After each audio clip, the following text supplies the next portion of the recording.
Assalamualaikum warahmatullahi wabarakatuh. Kami dari kelompok 5 ingin menjelaskan hasil diskusi kami yang berjudul Desain Barang dan Jasa. Di sini saya akan memperkenalkan teman-teman saya terlebih dahulu. Saya Ajeng Aisyah Cipratiwi sebagai moderator. Saya Tasya Novia Ramadhani. Saya Tabita Panjaitan. Saya Sarma Santaria Pasaribu. Saya Didi Fitri. Saya Immanuel Karokaro.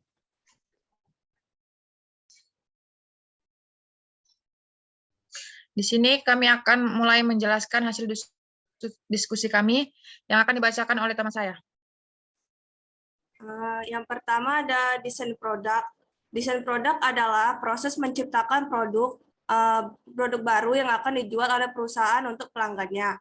Sebuah konsep yang sangat luas, pada dasarnya generasi dan pengembangan ide-ide yang efektif dan efisien melalui proses yang mengarah ke produk-produk baru. Dalam pendekatan sistematis, desainer produk konsep dan mengevaluasi ide-ide dan mengubahnya menjadi penemuan yang nyata dari produk. Peran produk desainer adalah untuk menggabungkan seni, ilmu pengetahuan, dan teknologi untuk menciptakan produk-produk baru yang dapat digunakan orang lain. Saya lanjutkan kepada teman saya. Yang kedua, desain jasa. Desain jasa merupakan tantangan karena umumnya mempunyai karakteristik yang unik. Satu alasan kenapa produktivitas dalam jasa begitu rendah adalah karena baik desain dan pengantaran produk jasa memasukkan adanya interaksi pelanggan. Pelanggan dapat berpartisipasi dalam desain jasa. Sebagian besar biaya dan kualitas sebuah jasa ditetapkan pada tahap desain dan sejumlah teknik dapat mengurangi biaya dan meningkatkan produk. Selanjutnya akan dibacakan oleh teman saya. Selanjutnya, faktor-faktor utama dalam strategi desain.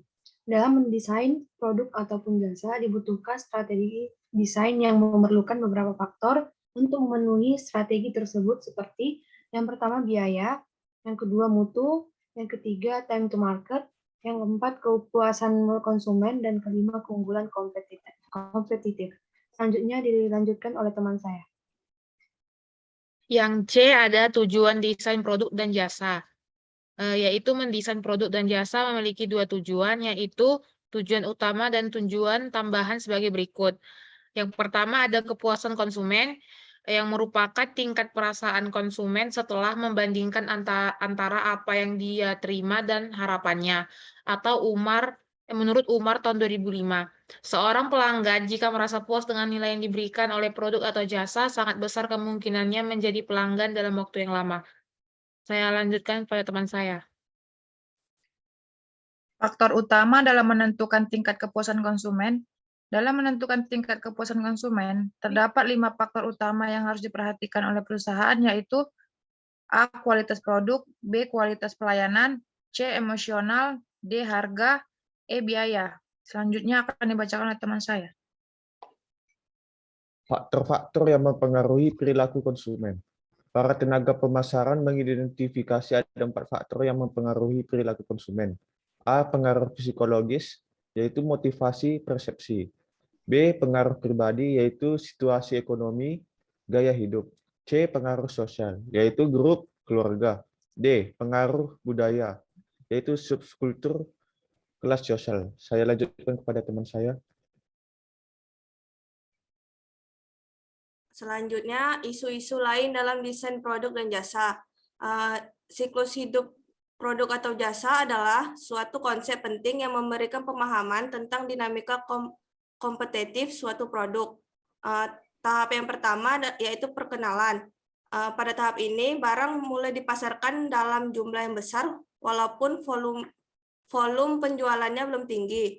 Yang tahap kedua, pertumbuhan. Dalam tahap pertumbuhan ini, penjualan dan laba akan meningkat dengan cepat. Dan tahap yang ketiga, yaitu tahap kedewasaan. Pada tahap ini, kita dapat melihat bahwa penjualan masih meningkat dan pada tahap berikutnya tetap. Dan tahap yang terakhir yaitu kemunduran. Hampir semua jenis barang yang dihasilkan oleh perusahaan selalu mengalami kekunoan atau keusangan dan harus diganti dengan barang yang baru. Saya lanjutkan kepada teman saya. Seberapa banyak standarisasi? Standarisasi adalah usaha bersama membentuk standar. Standar adalah sebuah aturan, biasanya digunakan untuk bimbingan tetapi dapat pula bersifat wajib. Memberikan batasan spesifikasi dan penggunaan sebuah objek atau karakteristik sebuah proses atau karakteristik sebuah metode. Seberapa besar ketiadaan variasi dari sebuah produk, jasa atau proses produk-produk yang berstandarisasi segera tersedia untuk konsumen. Keunggulan-keunggulan standarisasi, yang pertama, sedikit dari bagian-bagian yang berhubungan dengan persediaan dan manufaktur. Yang kedua, biaya rancangan secara umum lebih murah. Yang ketiga, mengurangi biaya dan waktu pelatihan. Yang keempat, lebih sering melakukan pembelian, penanganan barang, dan prosedur inspeksi. Dan yang terakhir, mutu menjadi lebih konsisten. Selanjutnya akan dibacakan oleh teman saya. Kekurangan-kekurangan standarisasi. Yang pertama, rancangan mungkin dapat tertinggal dalam waktu cukup lama untuk penyempurnaan tersisa. Yang kedua, biaya tinggi karena perubahan rancangan meningkatkan perlawanan terhadap perbaikan. Yang ketiga, penurunan keragaman membuat konsumen tidak tertarik lagi akan barang yang dijual. Penyeragaman massal. Ada 3 hal yang harus diperhatikan dalam penyeragaman massal, yaitu sebuah strategi dari menghasilkan barang dan jasa yang berstandarisasi namun mengkaitkan dengan tingkat keseragaman. Yang kedua, penundaan diferensiasi adalah sebuah taktik penundaan. Yang ketiga, rancangan yang dapat dihubungkan satu sama lain atau modular design. Kehandalan produk atau jasa. Kehandalan adalah kemampuan dari sebuah produk, bagian atau sistem untuk melakukan fungsi di bawah kondisi yang ditentukan kondisi. Selanjutnya dibacakan oleh kawan saya. Rancangan produk dan jasa. Yang pertama adalah rancangan produk. Rancangan produk sendiri merupakan proses menciptakan ide, produk, dan menindaklanjuti sampai produk diperkenalkan ke pasar. Selain itu, perusahaan harus memiliki strategi cadangan apabila produk gagal dalam pemasarannya, termasuk diantaranya ekstensi produk atau perbaikan, distribusi, perubahan harga, dan promosi. Ada beberapa rancangan produk sebagai berikut. Yang pertama, daur hidup produk. Yang kedua, rancangan yang kokoh. Yang ketiga, rancangan dibantu komputer atau computer aided design. Dan yang keempat adalah rancangan modular. Selanjutnya akan dibacakan oleh teman saya. Rancangan jasa. Rancangan jasa adalah rancangan yang bukan sesuatu dapat digenggam dalam satu tangan dan merupakan barang-barang yang tidak tahan lama serta tidak dapat disimpan. Jasa yang tidak dinikmati hari ini tidak dapat disimpan sebagai persediaan dan ditambahkan pada jasa yang dinikmati besok. Dalam jasa pelayanan yang diberikan merupakan produknya. Beberapa hal yang perlu diperhatikan dalam rancangan jasa yaitu layanan atau jasa yang merupakan sebuah aksi. Sistem penghasilan jasa seperti fasilitas, proses, dan keahlian.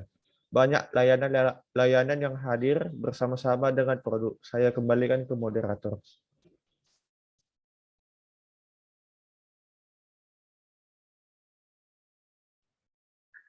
Terima kasih. Inilah hasil diskusi kami.